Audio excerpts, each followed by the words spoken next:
광석교회 소년부 친구들 안녕하세요. 네, 우리 친구들 한 주간도 잘 지냈어요?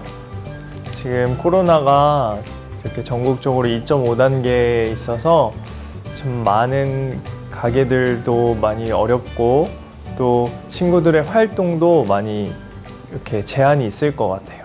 전도사님도 제 카페에 가려고 해도 테이크아웃만 가능하고 어떤 음식을 먹어도 이제 포장만 가능하더라고요. 그래서 전도사님도 이제 집에 있는 시간이 많아졌는데 우리 친구들도 아마 그렇지 않을까 생각이 들어요. 네. 오늘도 이렇게 저번 주에 친구들이 가인이, 수연이, 희열이가 예배드리는 모습을 보내줬어요. 이렇게 비록 세 친구밖에 보내주지 않았지만 또 소년부 친구들 모두가 각자 자리에서 예배를 잘 하나님께 예쁘게 드리고 있을 거라고 생각이 들어요. 우리 친구들 전도사님이 어떻게 지내고 있는지 궁금하니까 매주 예배하는 모습을 이렇게 선생님들에게 보내주면 전도사님이 또 받아서 또 친구들을 위해서 기도하도록 할게요. 네, 오늘 설교 제목 다 같이 한번 읽어보도록 하겠습니다. 시작! 거침없이 담대하게. 네, 거침없이 담대하게 라는 제목이에요. 우리 그러면 오늘의 본문 말씀 다 같이 한번 읽어보도록 하겠습니다. 그들이 날짜를 정하고 그가 유숙하는 집에 많이 오니 바울이 아침부터 저녁까지 강론하여 하나님의 나라를 증언하고 모세의 율법과 선지자의 말을 가지고 예수에 대하여 권하더라. 그 말을 믿는 사람도 있고 믿지 아니하는 사람도 있어. 그런즉 하나님의 이 구원이 이방인에게로 보내어진 줄 알라. 그들은 그것을 들으리라 하더라. 바울이 온 이태를 자기 셋집에 머물면서 자기에게 오는 사람을 다 영접하고 하나님의 나라를 전파하며 주 예수 그리스도에 관한 모든 것을 담대하게 거침없이 가르치더라. 아멘. 여기 마지막 절에 보면 담대하게 거침없이 가르치더라 라고 되어 있어요. 지난주 설교를 한번 살펴보면 바울이 예루살렘으로 잡혀가죠. 그래서 그곳에서 사내들인 공회에 이제 잡혀가서 신문을 받게 돼요. 그리고 거기서 예수님을 증언하고 많은 자기가 했던 활동들을 얘기하는 그런 시간이 있었어요. 그런데 이번에는 바울이 예루살렘에서 로마로 가는 장면이에요. 바울은 왜 로마로 갔을까요?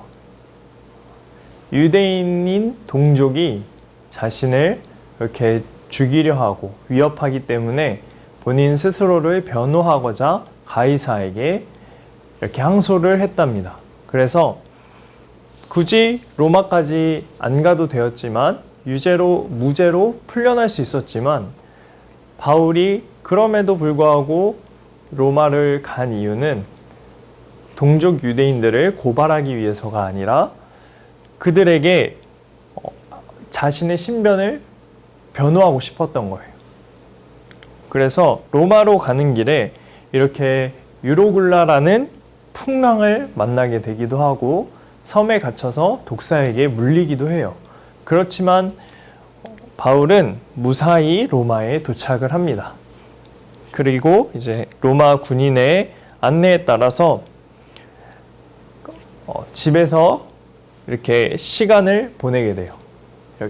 가이사에게 항소를 하고 그 재판이 있기 전까지 이렇게 집에서 머물면서 시간을 보내게 되는데 바울은 이 시간에도 전혀 한가지가 않았어요. 바울이 로마에 왔다는 소식을 들은 사람들은 어떻게 바울이 오게 되었는지, 무슨 일이 있었는지 궁금했기 때문에 바울이 있는 곳에 찾아왔어요. 그래서 그 찾아온 사람들에게 바울은 또 전혀 귀찮아하지 않고 자세하게 또 상세하게 이들에게 복음을 전하고 가르쳐 주었답니다. 그리고 이들이 떠나가도 바울은 한가하게 쉬는 것이 아니라 에베소 교회, 빌립보 교회, 또 골로새에 그런 옥중서신을 이렇게 또 편지를 쓰게 돼요. 옥에 갇혀서 편지를 썼다 해서 옥중서신이라고 해요. 그래서 자기가 세운 교회에 이렇게 자신의 소식과 권고의 말씀들을 이렇게 써서 편지를 보냈답니다. 그래서 우리가 지금까지 그 옥중서신을 신약 성경에서 읽고 또 많이 배우고 또 신앙생활을 하는데 도움이 될 수 있는 거예요. 네. 우리 친구들 지금 코로나 시기에 집에만 있다고 해서 상황이 안 좋다고 해서 어떻게 내가 뭘 해야 될지 모르겠고 그럴 수 있겠지만 바울은 달랐어요. 바울은 그 상황에서도 어떻게 하면 예수님을 전할 수 있을까를 고민을 했고 그 상황 속에서도 예수님께 지혜를 구했고 그 상황 속에서도 하나님의 말씀을 전하는 일에 게으르지 않았답니다. 우리 친구들도 지금 이 상황 속에서 내가 뭘 해야 되고 상황이 이러니까 그냥 그 자리에 안주할 수 있지만 좀 더 생각을 넓혀서 우리 친구들이 지금 이 자리에서 무엇을 할 수 있을지 이렇게 생각을 하고 생각이 안 난다면 기도하면서 하나님께 지혜를 구해봤으면 좋겠어요. 어떤 책을 쓴 저자가 이런 말을 했어요. 결코 나의 행동은 나의 생각을 뛰어넘지 못한다. 이것이 무슨 말일까요? 우리 친구들에게 어떤 의미로 다가갈지는 모르겠지만 전도사님은 그 책을 읽었을 때 정말 크게 감명 깊게 또 충격을 받았어요. 깊이.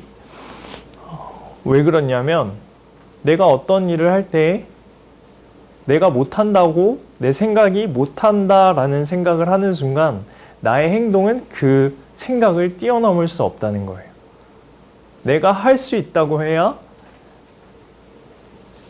할 수 있는 거고 생각을 뛰어넘을 수 있는 거지 내가 못한다고 하면은 결코 나의 행동은 할 수 있는 내가 못한다고 생각하는 그 생각을 뛰어넘을 수가 없어요. 우리 친구들도 이처럼 생각을 바꿔봤으면 좋겠어요.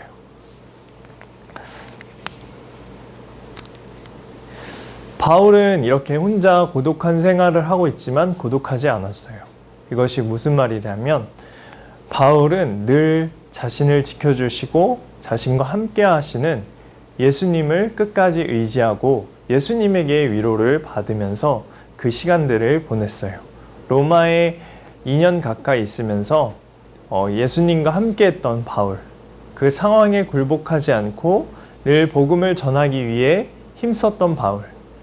우리 이 바울을 보면서 우리 친구들도 이 상황 속에서 어떻게 내가 무엇을 해야 하나님께서 기뻐하실지 생각하고 예수님께 지혜를 구하고 또 예수님께 위로를 얻는 우리 친구들이 되었으면 좋겠습니다. 네, 우리 다 같이 기도하도록 하겠습니다. 하나님 감사합니다. 오늘 바울을 통하여서 바울이 로마에 잡혀가서 어떤 2년 동안 어떤 생활을 했는지에 대해서 살펴보았습니다.